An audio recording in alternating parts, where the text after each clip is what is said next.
विषय तर महाराष्ट्राची निवडणूक 1, 2, 3, 4 5 टप्प्यामध्ये.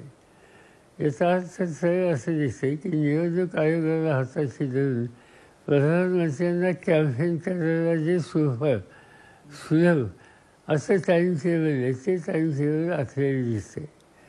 तुमचा हा आरोप आहे की ही तुमचा की निवडणूक आयोग, कारण तुम्ही हा गंभीर आरोप करताय, निवडणूक आयोग एक आपण म्हणतो स्वायत्त संस्था आहे, त्याच्यावरती कोणाचे निर्बंध नसावेत. पण मला एका गोष्टीचं उत्तर सांगा ना की तामिळनाडूमध्ये एका दिवसात जर निवडणूक होऊ शकते तर इथं का 5 टप्प्यात होऊ शकते?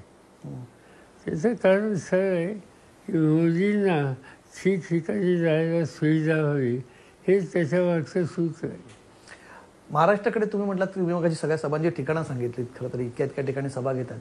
महाराष्ट्रावरती विशेष लक्ष असण्याचं कारण काय? म्हणजे उत्तर प्रदेश खालोखाल सगळ्यात जास्त जागा आहे हे एक झालं, पण तरीसुद्धा महाराष्ट्रातनं वेगळं राजकीय कारण असं आहे तुम्हाला वाटतं की त्यांचा फोकस महाराष्ट्रावर जास्त आहे? मला असं दिसतंय की त्यांना मागच्या निवडणुका ज्या झाल्या त्याच्यात तुम्ही बघा, आता महाराष्ट्रातच उदाहरणार्थ आम्हा लोकांना 5-6 जागा मिळाल्या.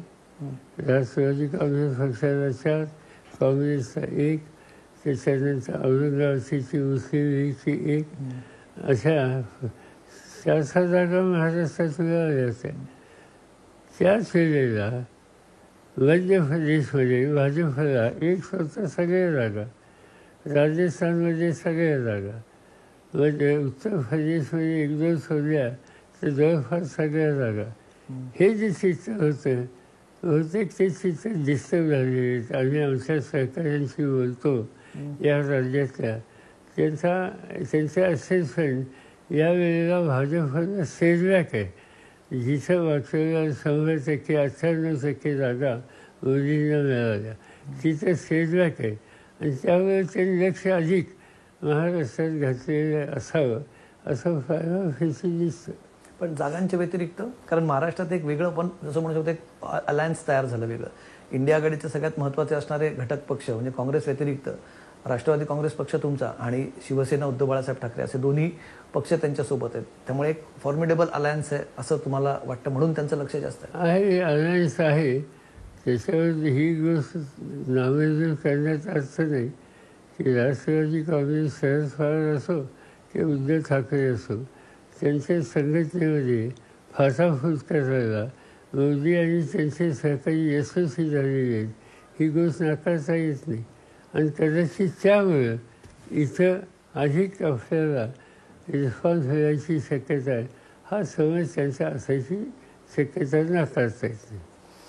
तुम्ही पक्षांच्या फाटाफुटीचा उल्लेख केला. यावेळेस तुमचाही पक्ष म्हणजे ते महाराष्ट्रात त्यांचा प्रचाराचाही मुद्दा तुम्ही उपस्थित केला. प्रचाराच्या दरम्यान तुम्ही म्हटलात की व्यक्तिगत हल्ले होतात. त्यांचं एक म्हणणं आहे की नकली राष्ट्रवादी आणि नकली शिवसेना असं वारंवार उल्लेख पंतप्रधानांच्या बोलण्यात आपल्याला आढळतो. याचा अर्थ प्रधानमंत्र्यांची पातळी कुठे गेली? नकली शिवसेना म्हणायचं काय? कारण शिवसेनेचा एकनाथ शिंदेचा वर्ग बाजूला गेला समजू शकतो आपण, पण संघटना तीच आहे ना. आज मी महाराष्ट्राच्या कानाकोपऱ्यात गेलो, मला अत्यंत आक्रमकपणानं निवडणुकीमध्ये उतरलेले उद्धव ठाकरेंच्या नेतृत्वाखालचे शिवसैनिक दिसतात. त्यांनी एक आव्हान स्वीकारलेले आणि हे सर्व शिवसैनिक जे आहेत ते बाळासाहेबांच्या विचारानं समाजसेवेच्यासाठी राजकारणाच्यासाठी उतरलेले आहेत. त्यांना नकली म्हणणं याचा अर्थ एका दृष्टीनं शब्द वापरणार नाही, पण दुसरा असतं तर मी म्हणलं असतं की हा फोलकटपणाचा आरोप आहे. पण तुमच्याही पक्षाबाबत ते म्हणतात की एक नकली राष्ट्रवादी त्याचं कळेल ना उद्याच्या निवडणुकीमध्ये. आणि नकली कशी